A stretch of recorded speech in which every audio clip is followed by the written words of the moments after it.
بسم اللہ الرحمن الرحیم السلام علیکم ورحمۃ اللہ وبرکاتہ نحمدہ ونصلی علی رسولہ الکریم اما بعد فاعوذ باللہ من الشیطان الرجیم بسم اللہ الرحمن الرحیم وَأَقِيمُوا الصَّلَاةَ وَآتُوا الزَّكَاةَ وَارْكَعُوا مَعَ الرَّاكِعِينَ صدق اللہ العظیم۔ محترم سامعین، اللہ تبارک و تعالیٰ قرآن مجید میں ارشاد فرماتا ہے وَأَقِيمُوا الصَّلَاةَ اور نماز کو قائم رکھو، وَآتُوا الزَّكَاةَ اور زکوٰۃ ادا کرو، وَارْكَعُوا مَعَ الرَّاكِعِينَ اور رکوع کرنے والوں کے ساتھ رکوع کرو۔ اس آیت کریمہ میں ہمارے اور آپ کے لیے بہت سبق ہے اگر ہم سیکھنا چاہیں۔ اللہ تبارک و تعالیٰ نے ارشاد فرمایا وَأَقِيمُوا الصَّلَاةَ نماز کو قائم رکھو، وَآتُوا الزَّكَاةَ اور زکوٰۃ ادا کرو، وَارْكَعُوا مَعَ الرَّاكِعِينَ اور رکوع کرنے والوں کے ساتھ رکوع کرو۔ اللہ نے اس میں نماز کا حکم دیا، زکوٰۃ ادا کرنے کا حکم دیا اور بالخصوص غیر نمازیوں سے دور رہنے کا بھی حکم دیا ہے اگر ہم اور آپ سمجھنا چاہیں تو الحمدللہ یہ رمضان شریف کا مہینہ چل رہا ہے اور آخری ڈے ہو سکتا ہے، تو بالخصوص میں اپنے نوجوانوں کو ایک میسیج دینا چاہتا ہوں کہ ہمیں اور آپ کو چاہیے کہ ہم مسجد سے دوری نہ بنائیں۔ مسجد مومن کے لیے بہت بڑا ہتھیار ہے اور اگر ہم اس ہتھیار کو برابر استعمال کرتے رہیں گے تو انشاءاللہ تعالی ہمارے اور آپ کے لیے بہت آسانی ہوگی۔ وَآتُوا الزَّكَاةَ اور زکوٰۃ ادا کرنے کی کوشش کریں۔ زکوٰۃ کے حوالے سے میں آپ لوگوں کو ایک میسیج دینا چاہتا ہوں، ایک مشورہ دینا چاہتا ہوں۔ اگر یہ مشورہ میرا آپ لوگوں کو سمجھ میں آئے تو اس پہ عمل کرنے کی کوشش کریں۔ زکوٰۃ نبی اکرم صلی اللہ علیہ وسلم کے دور میں جب واجب ہوئی تو جو صاحب نصاب تھے ان کے اوپر جب فرض ہوئی تو اس کا نظام جب آیا اس دنیا میں تو صرف اور صرف خلاصہ کلام یہ بتانا چاہتا ہوں کہ صرف اور صرف اس وجہ سے آیا کہ کوئی بھی مسلمان غریب نہ رہے، سمجھ رہے ہیں؟ اور اس وقت میں جو زکوٰۃ دیتا تھا وہ ڈائریکٹ بیت المال میں پہنچتا تھا اور وہاں سے ڈائریکٹ جو مستحق لوگ تھے ان کے یہاں پہنچ جاتا تھا۔ لیکن آج ہمارے یہاں جو زکوٰۃ دینے کا نظام ہے یہ اس سے بہت الٹ ہے اور اس میں ہر مکتبہ فکر کے لوگ ملوث ہیں، ایسا نہیں ہے صرف ایک آدھ دو مکتب کے لوگ، کیونکہ یہاں پہ ہر کسی کا فائدہ، تو یہاں کسی کو کوئی بدعت نہیں دکھ رہی ہے۔ جہاں پہ جس تنظیم کا جس چیز کا فائدہ ہوتا ہے تو وہ بدعت دیکھتا ہے۔ ہر کسی کی بات کر رہا ہوں، اس میں کوئی ایک دو کی نہیں۔ ہم مدرسے میں زکوٰۃ دیتے ہیں، اسکول میں زکوٰۃ دیتے ہیں، ادارے میں زکوٰۃ دیتے ہیں یا کسی تنظیم کو زکوٰۃ دیتے ہیں، وہ زکوٰۃ وہاں تک پہنچتے صرف اور صرف 35 سے 40% رہ جاتی ہے۔ 60% کہاں گیا؟ گڑپ ہو گیا۔ اگر ہم نے 100 روپیہ دیا ہے تو وہاں پہنچتے صرف اور صرف وہ 40 روپیہ رہ جاتا ہے۔ 60 روپیہ کہاں گیا یہ کوئی کچھ نہیں جانتا۔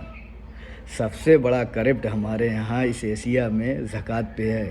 کوئی بھی مکتب فکر کا ہو، مجھے اس سے کوئی لینا دینا نہیں ہے، لیکن یہ بہت بڑا کرپٹ ہے۔ اگر ہم صحیح زکوٰۃ کو صحیح جگہ استعمال کیے ہوتے تو آج ہندوستان میں یہ نوبت نہ ہوتی مسلمانوں کی۔ آج ہر چوتھا آدمی آپ کو بھکاری ملے گا مسلمانوں میں۔ کیوں؟ یہ ہماری اور آپ کی کمی۔ بہت بڑا کرپٹ ہوا ہے زکوٰۃ پہ۔ اگر ہم اس پہ صحیح کام کیے ہوتے تو آج یہ نوبت نہ آتی۔ اللہ تبارک و تعالیٰ کل میدان محشر میں یہ نہیں پوچھے گا کہ آپ نے فلاں ادارے میں، مدرسے میں، تنظیم میں یا کسی وقت میں زکوٰۃ دیا، لیکن یہ ضرور پوچھے گا کہ جب آپ کا پڑوسی بھوکا تھا، زکوٰۃ کا مستحق تھا، تو آپ نے اس کو زکوٰۃ دی تھی یا اس کا پیٹ بھرے تھے؟ تو آپ کیا جواب دیں گے؟ قسم خدا کہہ رہا ہوں یہ زبان یہیں کی یہیں اٹکی رہ جائے گی۔ تو ہمیں اور آپ کو چاہیے اب سے اس پہ عمل کرنے کی کوشش کریں۔ ہر محلے کے صرف اور صرف شروع میں 15 سے 20 لوگ اکٹھا ہو کے، اگر زکوٰۃ دینے والے صاحب نصاب لوگ اکٹھا ہو کے صرف 5 ہزار روپیہ اکٹھا کر کے، سال میں کبھی بھی، ایسا نہیں صرف رمضان میں، کبھی بھی آپ 5 ہزار روپیہ اکٹھا کر کے کسی ایک زکوٰۃ کا جو مستحق ہے اس کو دیں۔ ہر کسی کو نہ دیں، ٹھیک ہے، لیکن کسی ایک کو دے کے اس کو صاحب نصاب بنائیں اور اس کو کہیں کہ انشاءاللہ اللہ نے چاہا تو آئندہ سال آپ کو بھی زکوٰۃ دینا ہے۔ اس سے آپ کا 15 سے 16 آدمی ہوگا نا، ہیں؟ اس سے ہم اور آپ ایک دوسرے کو ایک روزگار دے سکتے ہیں۔ ہم اور آپ یہ جانتے ہیں کہ پیسہ بہت سخت ضرورت بن چکی ہے۔ اگر پیسے ہوں گے تبھی ہم اپنی نسل کو کچھ دے پائیں گے، چاہے وہ پڑھائی ہوئی، چاہے بزنس ہوا یا اور بھی کچھ ہوئی۔